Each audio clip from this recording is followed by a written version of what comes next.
Dans ma vidéo précédente sur le stationnement en parallèle, je vous ai montré une méthode qui en résumé est aligner notre rétroviseur avec celui de l'autre voiture, tourner le volant un tour à droite, reculer jusqu'à ce qu'on voit la plaque de l'autre voiture au milieu de notre fenêtre, puis tourner le volant complètement à gauche et reculer jusqu'à ce que la voiture soit à droite. Dans cette vidéo, je vais surtout parler de comment s'aligner correctement avec l'autre voiture. Pour voir la technique au complet, vous pouvez visionner ma vidéo précédente en cliquant sur le lien dans la description ci-dessous. Dans la vidéo en question, je recommande d'aligner les rétroviseurs comme point de référence avant de reculer. Certains diront que l'on doit plutôt aligner les pare-chocs arrière, et c'est tout à fait vrai. Mais si on stationne à côté d'une voiture qui est plus ou moins de la même taille que la nôtre, en alignant les rétroviseurs, les pare-chocs arrière sont également alignés. La raison pour laquelle je recommande d'aligner les rétroviseurs au lieu des pare-chocs, c'est parce que du point de vue qu'on a lorsqu'on est assis derrière le volant, c'est beaucoup plus facile d'aligner les rétroviseurs étant donné qu'on les voit.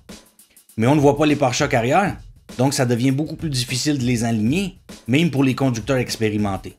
Maintenant, une question qu'on me pose souvent est: est-ce que ça fonctionne aussi pour une voiture plus grande ou plus petite? La réponse est oui, mais on devra faire quelques ajustements.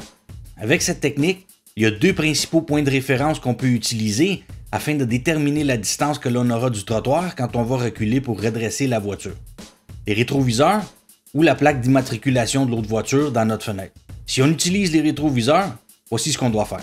Si notre voiture est plus longue que la voiture avec laquelle on s'enligne, au lieu d'enligner les rétroviseurs au même niveau, on aligne le rétroviseur un peu plus loin que celui de l'autre voiture.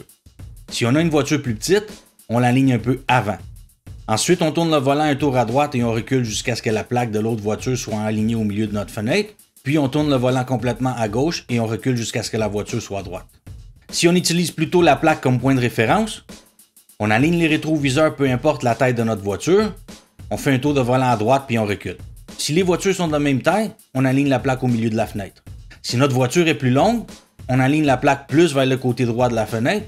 Si elle est plus petite, on l'aligne plus vers le côté gauche. Ensuite, on tourne le volant au complet à gauche et on recule jusqu'à redresser la voiture. Qu'on choisisse le miroir ou la plaque comme point de référence, le truc est de trouver le point de référence qui fonctionne pour notre voiture et de toujours l'utiliser par la suite. Et comme j'ai mentionné dans une autre vidéo, on peut aussi utiliser quoi que ce soit d'autre comme point de référence.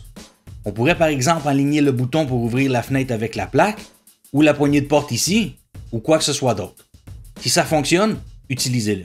Notez que si on stationne dans un endroit très serré, on devra exécuter quelques manœuvres de plus. J'en parlerai dans une prochaine vidéo, mais pour l'instant, j'espère que vous avez aimé celle-ci. Likez et abonnez-vous si ça vous tente. Si vous avez des questions, n'hésitez pas à les poser dans les commentaires. Et bonne route!